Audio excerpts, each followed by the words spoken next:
President's address makes mention of the code of discipline and the happy industrial relations which are developing in the country.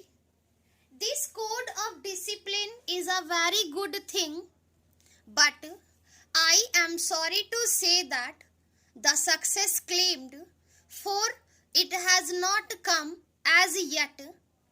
The employers in the country have not accepted this code of discipline in its spirit.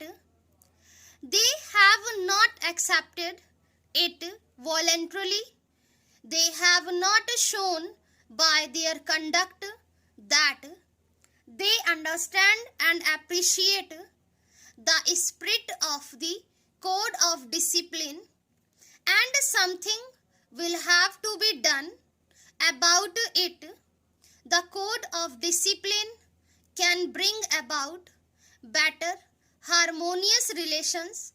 It can bring about better industrial relations, and it can create conditions in which the industrial production in the country will go up by leaps and bounds. Industrialists in the private sector and some of the bureaucrats in the public sector do not accept this code of discipline, and unless the Ministry of Labor does not something drastic about it, unless the Ministry of Labor does something which would make the non-observance of this code on the part of the employers a penal offense, I am afraid the spirit of the code would be defeated. The Ministry of Labor has done well in bringing forward a code of efficiency and welfare.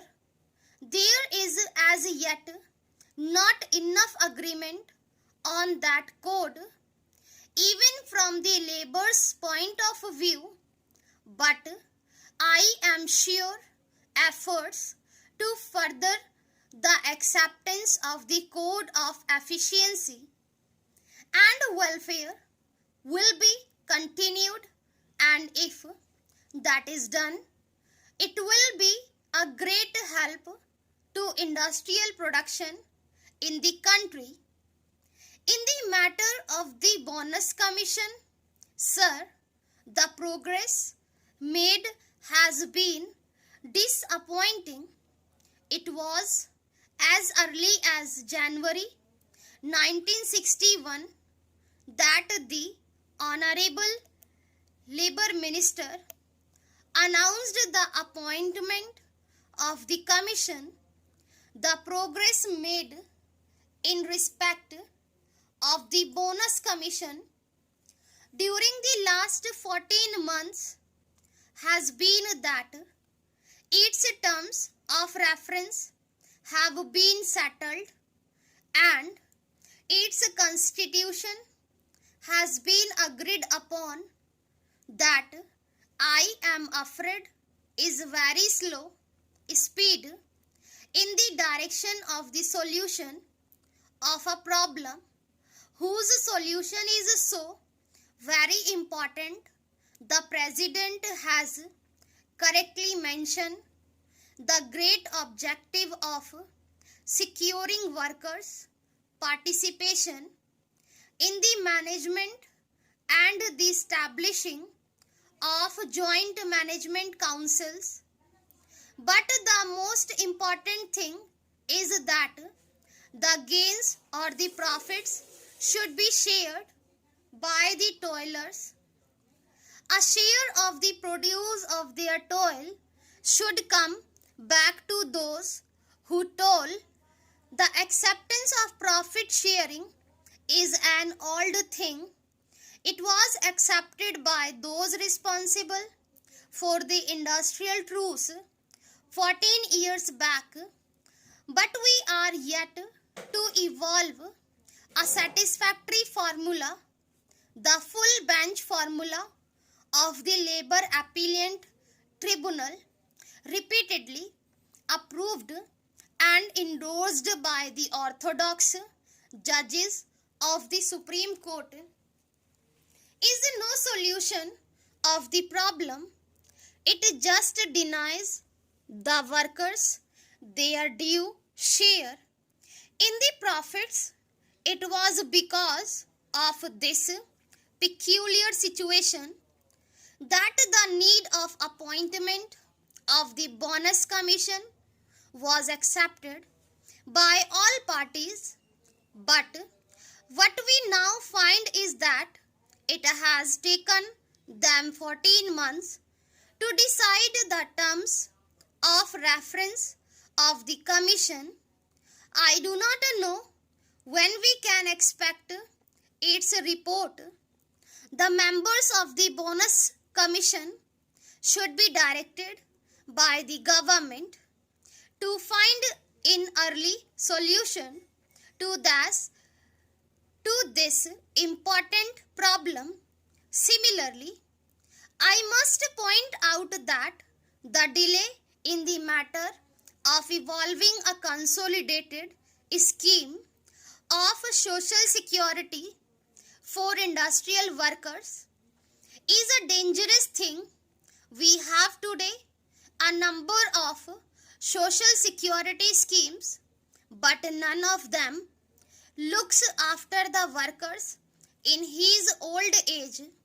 The government of Uttar Pradesh made a provision that the discharge of workers because of ill health or old age should be treated as retrenchment.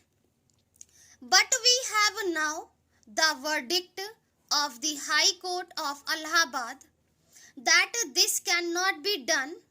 The result is that while workers in industrial establishments today are covered against the risk of ill health, there is no insurance against the risk of old age.